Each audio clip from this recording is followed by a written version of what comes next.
ဒီစွာပါလို့ပြန်လဲပြီးတော့နှုတ်ခွန်းဆက်သလိုက်ချင်ပါတယ်ဒီနေ့ဒီဗီဒီယိုလေးထဲမှာကြည့်ကြပါဦးဒီဗီဒီယိုလေးထဲမှာဖော်ပြတဲ့အရာလေးတွေကတော့ကာတွန်းကားလိုရုပ်ရှင်ဇာတ်လမ်းလိုပုံစံမျိုးဖြစ်နေပေမဲ့တကယ်တမ်းကျတော့ဘုရားကျောင်းထဲမှာကျွန်တော်တို့ရောက်ရှိနေတော့လဲဘုရားခင်အားကောင်းစွာဝတ်ပြုနိုင်ရခြင်းအကြောင်းရင်းများစွာကို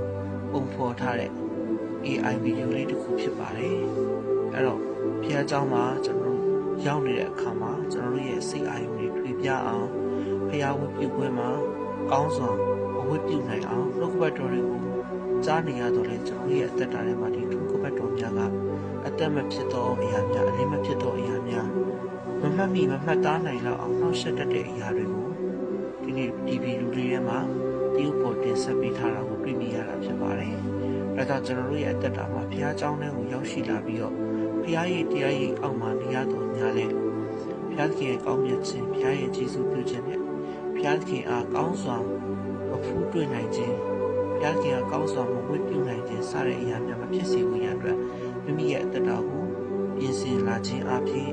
စတောင်းပြီးတော့အနန္တကြီးအပြင်ဘုရားကျောင်းကိုလာနိုင်တော်သူများဖြစ်စေဖို့ရအတွက်ဒီဗီဒီယိုလေးအပြင်တင်ဆက်ပြလိုက်ရခြင်းဖြစ်ပါတယ်။အရောက်တိုင်းပေါ်မှာနားလည်နိုင်မှုရအတွက်ဝိညာဉ်တော်ဘုရားဝါစာလျက်ကောင်းချီးပေးပါစေ။